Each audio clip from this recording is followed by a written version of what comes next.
따라합시다. 내가 어디서 왔으며 어디로 가느냐. 내가 어디서 왔으며 어디로 가느냐. 다시 한번 따라합니다. 내가 어디서 왔으며 어디로 가느냐. 오늘 성경에는 죄인들을 향한 여러 가지 질문이 나옵니다. 우리 지난주에는 내가 어디 있느냐에 대한 말씀을 들었어요. 이번 주에는 죄인을 향하여 질문하시는 두 번째 질문을 우리가 묵상하게 되는데, 내가 어디서 왔으며 어디로 가느냐. 이 질문은 하갈에게 하신 질문이에요. 그런데 이 질문은 예수를 믿건 안 믿건 누구든지 관계없이 우리 인생에 너무 중요한 핵심이 되는 그런 질문 중에 하나입니다. 그래서 많은 철학자들도 내가 어디서 와서 어디로 가는가에 대한 질문들을 계속해서 해오고 있는 것입니다. 여러분, 오늘 본문이 중요한 것은 이 질문이 하나님이 하신 질문이요, 또한 이 질문을 하갈에게 하고 있다는데 아주 중요한 점이 여기에 있는 것입니다. 그럼 하갈이 누군가 우리가 묵상해 봐야 되는데, 하갈은 애굽 여인입니다. 애굽 여인, 애굽에서 종으로 사온 여인. 창세기 12장에 보면 아브라함과 사레가 하나님의 부르심에 순종해서 고향 땅을 떠나 가나안 땅으로 들어가요. 그런데 그 땅에서 기근이 심해지자 점점 남방으로 내려가다가 결국에는 애굽에 들어가 버리고 말아요. 그런데 그곳에서 아브라함이 아내 사레를 누이라고 속이는 일이 성경에 있는 것입니다. 그런데 이 사건을 통해서 여러분, 애굽 왕 바로 왕이 사레의 아름다움을 보고, 그리고 그를 아내로 삼으려고 해요. 그리고 아내를 삼는 그 대가로 아브라함에게 양과 소와 노비를 주었다 하는 기록이 성경에 나오는 것입니다.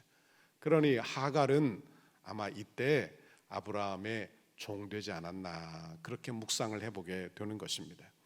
그런데 오늘 본문에 보면 이 가정에 문제가 있어요. 이 가정의 문제는 자녀가 없는 것입니다. 사레가 출산을 못했다. 이게 1절에 나오는 이 가정의 문제가 되는 거예요. 창세기 15장에 보면 하나님은 아브라함을 이끌어 하늘의 별들을 다 보여주셨어요. 그리고는 하시는 말씀이, 이 뭇별들을 보라, 이 별들과 같이 내 자녀가 이렇게 되리라. 그러니까 아브라함이 아멘 했습니다. 자녀도 없고 나이가 많은데. 그런데 아브라함이 이렇게 아멘 했지만 시간이 얼마나 지났느냐? 응답이 너무나 늦은 거예요. 하나님이 주신 약속이 10년이 지나도 이루어지지 않아요. 10년이 지나도. 얼마나 안타까운 일이에요. 우리 덕소가 뉴타운 하고 있는데 10년이 훨씬 훌쩍 넘어버리지 않았습니까? 그러니 언제 되나 이렇게 생각하죠. 그러니까 여러분, 약속을 받아서 약속을 주셨어. 그런데 10년이 지나도 그 약속이 언제 이루어질지 모르는 거예요. 그러니 마음이 답답해요, 안 답답해요? 성도가 기도하고 기도응답이 늦어지면 시험을 받아요. 내 기도응답을 하나님이 들어주시는가? 나중에는 하나님이 계시는가? 이런 질문을 하게 되는 것이죠. 그러니까 기다리다 사레가 그만 지쳐버리고 말았습니다. 그리고는 아브라함에게 다른 대안을 제시하게 되는 것입니다. 2절이 바로 그 대안이에요. 2절, 사레가 아브라함에게 이르되 여호와께서 내 출산을 허락하지 아니하셨으니 원하건대 내 여종에게 들어가라. 내가 혹 그로 말미암아 자녀를 얻을까 하노라 하매 아브라함이 사라의 말을 들으니라 그랬어요. 그러니까 그 여종이 누구냐? 그 여종이 바로 하갈을 의미합니다. 하갈. 그러니까 하갈은 애굽에서 종되어온 여인인데 아마 여주인 이 사레와 아주 가까운 관계에 있지 않았나. 그러니까 자기 남편에게 이 하갈을 들어가게 하는 거예요. 그러니까 여기에서 그 다음부터 문제가 생기기 시작해요. 하갈이 동침을 하고 아브라함과 동침하고 임신하게 되었는데 이제부터 가정에 문제가 막 생겨나기 시작하는 것입니다. 4절에 보니까 아브라함이 하갈과 동침하였더니 하갈이 임신함에 그가 자기의 임신함을 알고 그 여주인을 어떻게 했어요? 멸시한지라. 그러니까 자기의 신분을 잃어버렸어요. 자기가 아브라함의 씨를 가지고 있다고 하여 이제 아브라함의 아내가 되었으니 하갈과 동등하다 생각을 한지도 모르겠어요. 그리고는 그 마음속에 교만함이 찾아오기 시작한 거예요. 여러분, 그저 그 자리에서 사레도 존경하고 아브라함도 존경했으면 얼마나 좋았을까요? 그런데 하갈의 마음속에 교만함이 찾아오자 사레 여주인을 멸시하게 되었고, 그로 말미암아 그 인생이 고난을 겪게 된다 하는 것입니다. 교만이 우리 인생의 가장 큰 문제죠. 가장 큰 문제. 죄의 시작도 바로 교만에서부터 다 시작이 되는 거예요. 그러니까 조금 높아지면 그 높아진 데서 겸손해야 될 것인데 사람이 교만해지기 시작한다는 거예요. 하갈은 남편을 자기에게 내어준 사레, 그 사레의 사랑을 기억하고 겸손하고 사랑으로 갚아야 했는데, 여러분, 사랑을 악으로 갚으려고 했습니다. 사라에게 가장 뼈아픈 일 아니에요? 자기를 위하여 아들을 하나 낳아달라 하는 것인데, 여러분, 그 부탁을 악으로 갚고 있는 거예요. 자신의 아브라함의 아내가 된 것과 그리고 아들을 잉태한 것 다 은혜예요. 무슨 자격이 있어서 그렇게 된 게 아니에요. 무슨 신분의 변화가 일어난 것도 아니에요.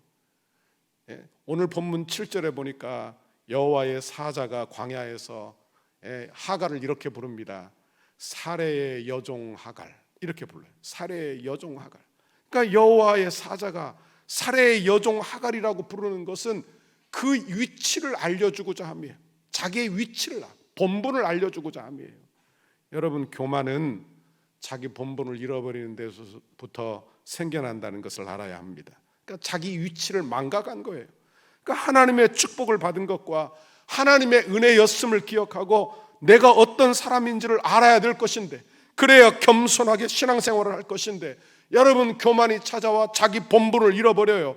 그리고 교만이 찾아와 죄가 들어오고 교만이 모든 것을 다 망가뜨리고 흐트러뜨리게 된다는 것입니다. 베드로전서 5장 6절에서는 그러므로 이렇게 말해요. 하나님의 능하신 손 아래서 겸손하라. 때가 되면 너희를 높이시리라 그랬어요. 여러분, 겸손하시기를 바랍니다. 겸손해야 하나님의 은혜를 더 받게 되는 거예요. 여러분, 겸손해야 하나님이 내게 주신 축복을 유지하게 되는 거예요. 그러니까 하나님이 주신 복을 받아요. 내가 어떻게 이 복을 계속 유지하고 살 것이냐. 여러분, 이것이 관건인데 어떤 사람이 유지하느냐? 겸손한 사람이 유지한다는 말이에요. 겸손한 사람. 사례는 아브라함이 하나님의 약속을 받을 때 그 자리에 있었는지 없었는지는 잘 모르겠어요. 하지만 하나님의 언약의 말씀을 아브라함을 통해서라도 꼭 들었습니다. 그리고는 10년이 지나고 응답이 없자 하나님의 약속이 있었음에도 불구하고 제일 먼저 약해진 사람이 바로 사례예요. 얼마나 기다렸어요. 그러니까 다른 생각을 하게 된 거예요. 어떤 생각인가 하면, 아마 하나님이 나를 통하지 않고 내 종이나 다른 사람을 통하여 자식을 많이 준다는 이야기가 아닐까, 이렇게 생각을 한 거예요. 그리고는 다른 방법, 자기 생각대로 하나님의 말씀을 해석하기 시작한 거예요. 그리고는 자기의 여종 하갈을 아브라함에게 들어가게 하고, 그리고 하갈이 임신하였는데 그로 말미암아 사레 여주인을 멸시하자 사레가 분노를 하게 되는 것입니다. 여러분, 사실 이 일을 계획한 사람이 누굽니까? 사레죠. 그런데 그 일로 말미암아 분노하면서 뭐라고 말하는지를 보세요. 5절에 보니까 사레가 아브라함에게 이르되 내가 받는 모욕은 당신이 받아야 옳도다 그래요. 현대인의 성경에 보면 이건 당신 잘못이요, 당신 잘못이요, 이렇게 말한 거예요. 당신 잘못이요. 여러분, 아담 이후로 사람들은 전부 다 죄에 빠졌어요. 그래서 다 남의 탓을 합니다. 아담은 하와 탓을 하고 하와는 뱀 탓을 하고 하나님 탓을 하고 사라는 아브라함이 잘못했다고 지적을 하고 있는 거예요. 부부 사이도 마찬가지죠. 그렇죠? 자식이 공부라도 좀 잘하면 아이고 나 닮았다 하는데, 자식이 공부라도 좀 못하고 뭔가 좀 잘못되고 그러면 너 닮았다 하지 않습니까? 다 너 닮아서 그래, 뭐 이렇게 이야기하잖아요. 예수 믿는 사람들은 여러분 다 내 탓입니다 해야 할 줄 믿습니다. 다 내 잘못이다. 여러분, 그러면 가정 안에 싸울 일이 있어요, 없어요? 다 내 탓이다. 남 탓 돌리지 말고 내 탓으로 회개하는 여러분의 신앙생활 되기를 간절히 바랍니다. 사례는 이제 하갈을 학대하기 시작해요. 학대. 그러니까 학대했다는 말이 어떤 뜻인지는 잘 모르겠어요. 그냥 구박을 했다는 이야기인지 아니면 일을 과도하게 시켰다는 이야기인지 여러분 학대를 하기 시작했어요. 여러분 아브라함의 씨를 잉태했다고 자기가 아브라함의 아내 되었다고 생각했지만 하갈이 교만해져서 그의 자기 지위를 잊어버리자 어떻게 되느냐? 다시 노예 신분으로 전락하고 마는 거예요. 학대를 받자 사례 앞에서 도망가 버리고 마는 것입니다. 사례의 마음은 10분 이해가 돼요. 어찌 감히 내가 너를 내 남편에게 줬는데 네가 어찌 감히 나를 멸시해? 그러면 마음이 충분히 이해가 되죠. 우리는 일부 다처제에 살고 있지 않으니까 잘 모르지만 이해가 그래도 되잖아요. 그러나 하나님이 가정 안에서 누가 누군가를 학대하는 걸 원치 않으세요. 누가 누군가를 학대하는 걸 원치 않으세요. 그러니까 이 가정은, 아브라함의 가정은 하나님의 언약의 가정이에요. 그런데 그 언약의 가정 안에서 누가 누군가를 학대하는 것, 이건 결코 하나님의 뜻이 아니라 하는 것입니다. 여러분, 사례는 믿음으로 하나님의 약속을 기다려야만 했어요. 그런데 초조하니까 다른 방법을 쓰지 않았습니까? 인간적인 다른 방법을 생각해냈어요. 불순종의 길이에요. 아브라함도 동의하여 하갈을 취하고 말았어요. 그 결과 어떻게 되느냐? 아브라함이 하나님을 만나지 못하는데, 하나님이 아브라함에 대하여 침묵하시는데 몇 년을 침묵하시느냐? 13년을 침묵하신 거예요. 13년. 그러니까 아브라함이 얼마나 어려운 시기를 보내었는지 생각하게 되는 것입니다. 이때 하나님의 자녀는 깨달아야 돼요.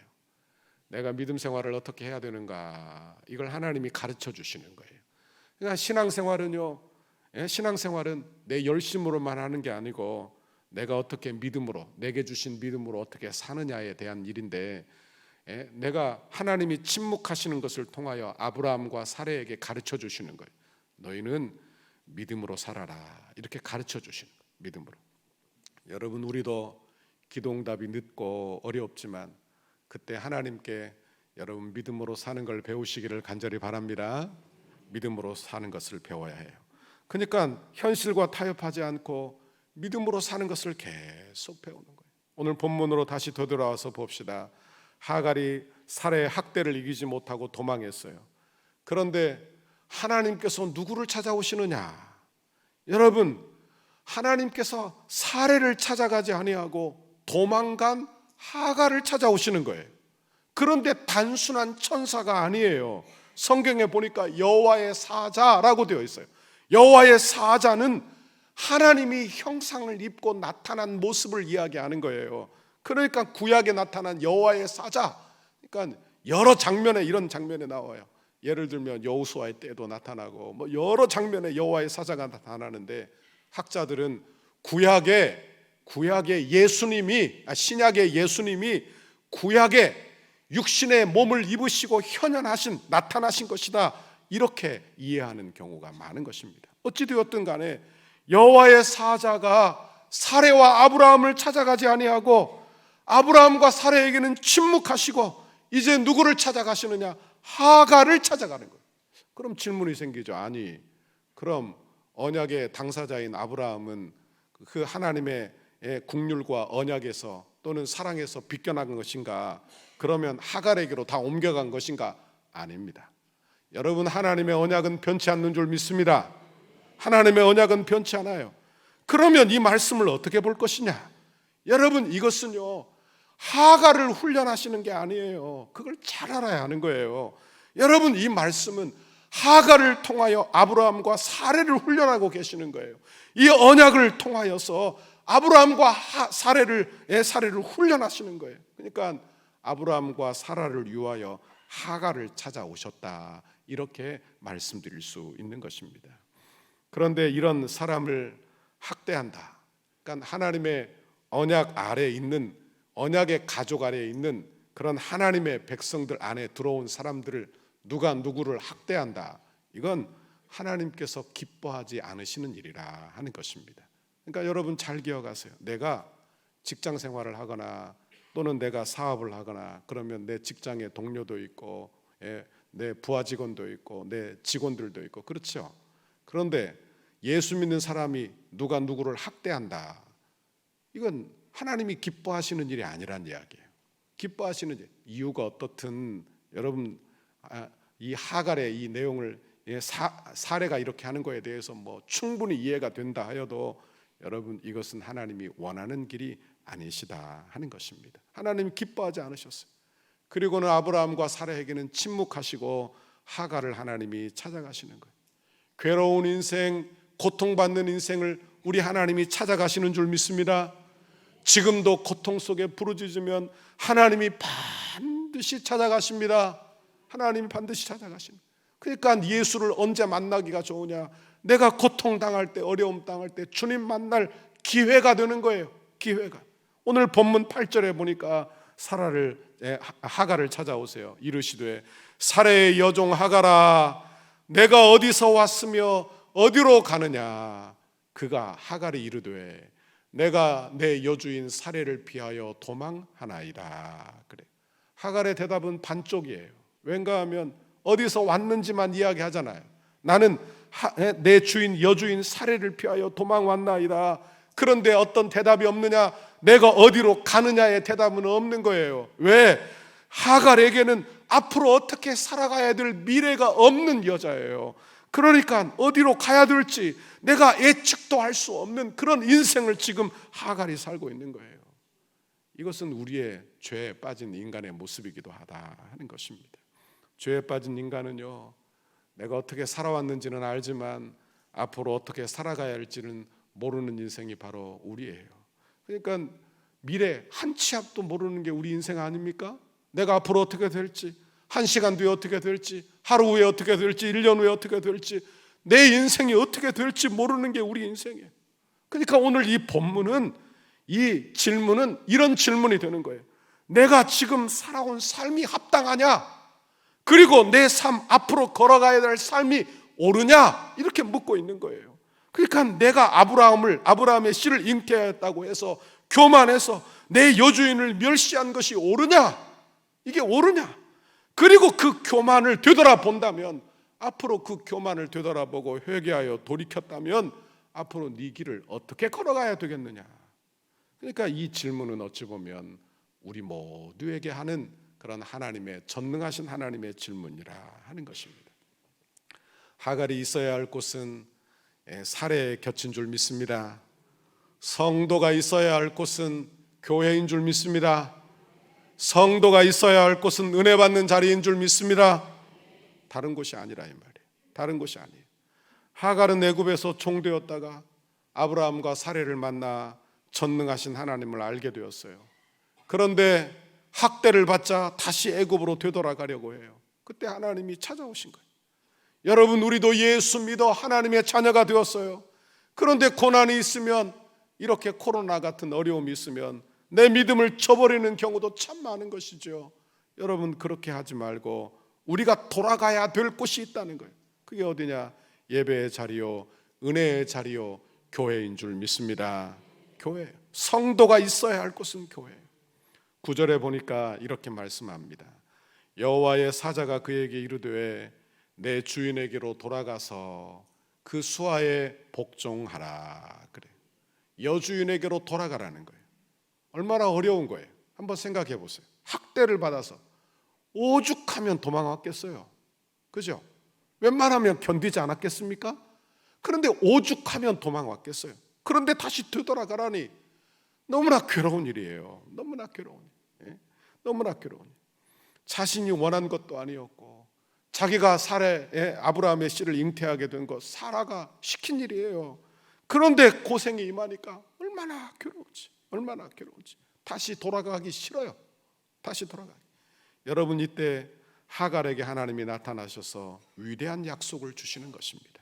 10절 11절 여호와의 사자가 또 그에게 이르되 내가 내 씨를 크게 번성하여 그 수가 많아 셀 수 없게 하리라. 11절 여호와의 사자가 또 그에게 이르되 내가 임신하였은즉 아들을 낳으리니 그 이름을 이스마엘이라 하라.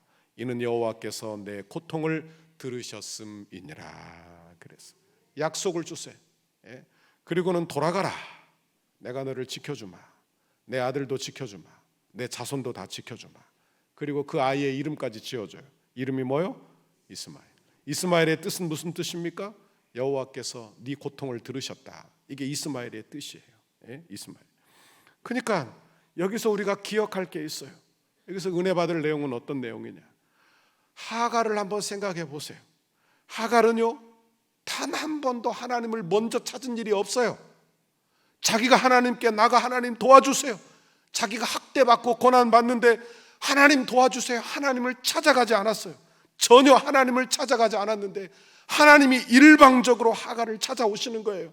그리고 너를 지켜주마. 내가 너의 아들도 지켜주마. 내가 내 모든 자손도 지켜주마. 그리고 약속해 주시는 거예요. 이 약속이 어디서부터 왔는지를 우리는 생각해야 되는 거예요. 여러분, 이 약속은요, 하갈을 위한 약속이 아니에요. 여러분 잘 기억해야 돼요. 왜냐하면 하갈은 누구 밑에 있는 거예요? 아브라함 밑에. 하갈은 누구 밑에 있어요? 아브라함 밑에. 아브라함은 누굽니까? 하나님과 언약을 맺은 당사자예요. 그러니까 하나님의 언약, 아브라함의 그 언약 아래에 있는 이 하갈에게까지 하나님의 은총이 미치고 있는 거예요. 하나님의 은총이 미치고 있는 거예요. 그러니 하갈을 위한 이 축복은 어찌 보면 아브라함을 위한 축복이 되는 거예요. 아브라함을 축복. 그러니까 여러분, 이건 하갈을 가르치고 있는 게 아니고요, 하나님이 누구를 가르치고 계시느냐? 사례를 가르쳐주고 있는 거예요. 사례를. 하갈을 훈련하시는 게 아니라 사례를 훈련하고 있는 거예요. 여러분, 하나님이 저와 여러분도 이렇게 복을 주시는 줄 믿습니다. 하나님이 복을 주시는 거예요. 16장 다음이 17장인데 여기 보면 언약을 맺고 이름을 하나님이 바꾸어 주세요. 아브라함을 아브라함, 그리고 사례를 사라 이렇게 바꿔줍니다. 열국의 아비, 열국의 어미 이렇게 바꿔주시죠. 그리고는 그를 훈련하여 결국에는 열국의 아비가 되고 열국의 어미, 믿음의 조상이 되게 하시는 거예요. 그러니까 너는 그 밑에 가서 순종해라. 너는 그 수하에 복종하라는 거예요. 그 하갈을 위한 게 아니라 아브라함과 사례를 위한 것이었다 하는 것입니다. 하갈은요, 아무것도 아닌 인생입니다. 애굽의 사람이요, 종이요, 그것도 인품이 그렇게 썩 좋은 사람도 아니에요. 여주인이 호의를 베풀었더니 교만해서 여주인을 멸시하는 사람. 그러니까 호의를 받을 가치가 없는 사람. 그죠? 만약에 여러분이 그런 여종이 내 집안에 들어왔다면 어떻게 하겠어요? 아마 받지도 않을 거예요. 그런 가치가 없는 여인, 배은망덕한 인생. 그런데 이런 인생이라도 하나님과의 언약 아래에 있는 그 언약 아래서 그런 인생이라도 그 하갈의 고통을 감찰하시고 기억하시는 분이 나의 하나님이시다. 나의 하나님이시다. 여러분, 하갈의 고통을 들으셨다면 예수 그리스도 안에 있는 저와 여러분의 기도는 어떻게 하세요? 들으시겠어요? 안 들으시겠어요? 반드시 들으십니다. 아멘. 반드시 들으시는 거예요. 그러니까 하갈의 고통도 들으셨다면 나 같은 사람, 내가 아무것도 아니죠. 우리가 뭐예요? 여러분, 하루 있다 사라지는 들풀과 같은 인생 아니에요. 그런데 나 같은 인생도 예수 그리스도 안에서 예수를 기억하시고 내 기도를 들으시고 여러분 나를 감찰하시고 내 고통을 들으시고 나에게 복을 주시는 아버지, 그 하나님이 나의 하나님, 나의 아버지시라 하는 거예요. 여러분, 그 하나님을 저와 여러분이 만날 수 있기를 간절히 바랍니다. 여러분, 하갈이요 이제 사례에게로 되돌아와요. 그리고는 약속대로 아들을 낳습니다. 그러면 이름을 뭐라고 지었을까요? 이스마엘이라고 지었어요. 11절에 보니까 여호와의 사자가 또 그에게 이르되 내가 임신하였은즉 아들을 낳으리니 그 이름을 이스마엘이라 하라. 이는 여호와께서 내 고통을 들으셨음이라. 그러니까 이스마엘의 이름은요, 이스마엘의 이름은 하갈의 고통을 하나님이 들으셨다. 이게 이름의 뜻이에요. 그러니까 이스마엘의 이름을 다 불렀겠죠. 아마 아브라함도 사레도 그리고 하갈도 이스마엘아 이스마엘아 이렇게 불렀겠죠. 사레도 아마 이스마엘이 어디 갔느냐 이스마엘아 이렇게 불렀을 거예요. 그런데 이스마엘의 뜻은 뭐라고요? 하갈의 고통을 하나님이 들으셨다. 이게 이름의 뜻이라. 그러면 사레가 무슨 생각을 했을까? 사레가 이스마엘을 부르면서 하나님이 하갈의 고통을 들으셨다. 하갈의 고통을 들으셨다 하며 이스마엘을 부르고 있는 거예요. 그러니까 이스마엘 그 이름 자체가 사레의 불신앙을 보여주는 그런 이름이 되는 것이죠. 불신앙을 보여주는 이름. 그러니까 내가 불신앙했구나, 내가 하나님을 믿지 못했구나, 이걸 보여주는 이름이 이스마엘이라 하는 거예요. 그러니까 계속 이스마엘을 부르며 사례를 훈련시키고 계시는 것이죠. 성도는 예수 믿어 하나님의 자녀가 되었습니다. 아멘. 그러므로 믿음으로 살아야 할 줄 믿습니다. 믿음으로 살아야 돼요. 그러니까 상황이 급하면 조급해지죠. 조급하면 믿음으로 사는 것을 포기하고 내 꾀로 살려고 합니다. 내 꾀로. 그러니까 하나님의 방법을 붙들지 않고 내 세상의 꾀로 되돌아가 버리고 마는 거예요. 그러니까 내가 믿음으로 행해야 신앙생활이 될 것인데 믿음으로 행하지 않고 다시 내 꾀로 되돌아가는 거예요. 여러분, 하나님이 주신 것이 진짜 복입니다. 하나님이 주신 것이 진짜 자기 자녀가 되는 것, 씨예요. 하나님이 주시는 씨. 그런데 자기 방법으로 만든 것이 얼마나 자기에게 고통이 되었는지, 이스마엘아 이스마엘아 부를 때마다 하나님이 하갈의 고통을 들으셨다, 하나님이 하갈의 고통을 들으셨다 하는 거예요. 그러니 얼마나 훈련을 하고 계시느냐. 여러분, 하나님의 은혜를 늘 붙들어 사는 저와 여러분 모두가 되시기를 간절히 바랍니다. 여러분, 언약의 공동체 안에서 누가 누구를 학대하는 것 하나님의 뜻이 결코 아닙니다. 결코 아니에요. 하나님이 이것을 기뻐하지 않으시고 하갈을 찾아가셔서 그녀에게 은혜를 베푸시고 여러분 사례를 훈련하고 계시는 것입니다. 13절, 하갈이 자기에게 이르신 여호와의 이름을 나를 살피시는 하나님이라 하였으니 이는 내가 어떻게 여기서 나를 살피시는 하나님을 배웠는고 함이라. 그래요. 14절에 가면 이렇게 말하고 뭐라고 이야기하느냐, 그 셈을, 이 셈 곁에서 다 일어난 일인데 그 셈을 부엘라헬로라고 불렀어요. 부엘라헬로. 그러니까 이 부엘라헬로라는 이 뜻은 나를 감찰하시는 생존자의 우물이라, 이런 뜻이에요. 그러니까 이 하갈의 입을 통하여 나를 감찰하시는 하나님이시다 이렇게 고백하게 했는데, 어찌 보면 이 고백은 이 고백을 통하여 감찰하시는 하나님, 이 고백을 통하여 하갈이 용기를 얻었지만 사실은 이 고백을 통하여 하나님이 지금 누구에게 말씀하고 계시느냐, 사라에게 말씀하시고 아브라함에게 말씀하시는 거예요. 내가 너를 돕고 있다, 내가 너를 보호하고 있다는 거예요. 여러분, 내 기도가 응답되지 않는 그 순간에라도 하나님은 부지런히 지금도 일하고 계시는 줄 믿습니다. 하나님이 지금도 부지런히 일하고 계시는 거예요. 나를 훈련하시고 내가 믿음으로 살도록, 하나님의 자녀가 되도록 나를 지금도 훈련하고 계시는 하나님이 나의 구주, 나의 하나님이신 줄 믿습니다. 그러므로 믿음 잃지 않기를 간절히 바랍니다.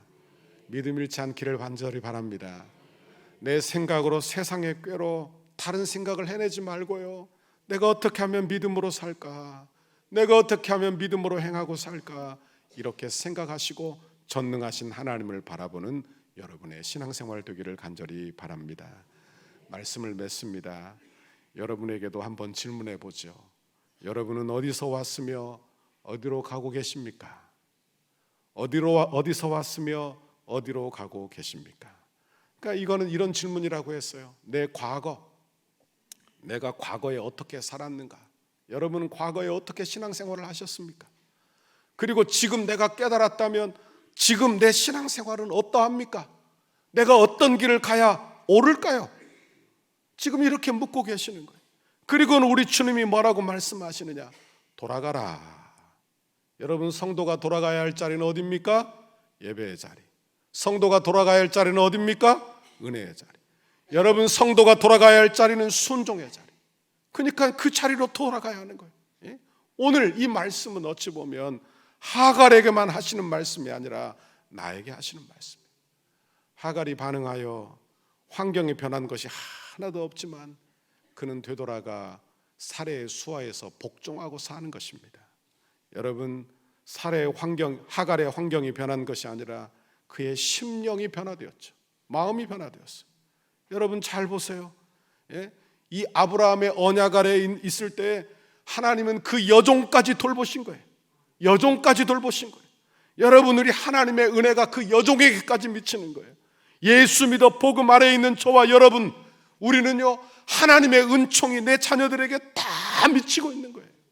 여러분 원하기는 하갈의 간구도 들으신 아버지께서 여러분의 간구를 들으실 줄 알아 우리도 간구하고 기도하는 여러분의 신앙생활 되기를 간절히 바랍니다. 하갈도 돌보신 아버지, 언약의 당사자도 아니에요. 하갈은요, 이스마엘은요 약속의 씨도 아니에요. 지금으로 이야기하면 구원받은 백성도 아니에요. 그죠? 그런데 하나님이 아브라함의 언약을 통하여 그런 백성들까지도 돌보시는, 여러분 예수 믿는 나를 통하여 믿지 않는 내 가족들까지도 돌보시는 줄 믿습니다. 여러분, 우리는 하나님 앞에서 그런 사람으로 서 있는 거예요. 원하기는 저와 여러분이 하나님 앞에서 믿음 생활 잘 감당하여 하나님의 은혜 받는 저와 여러분의 신앙생활 다 되시기를 주님의 이름으로 축원합니다. 축원합니다.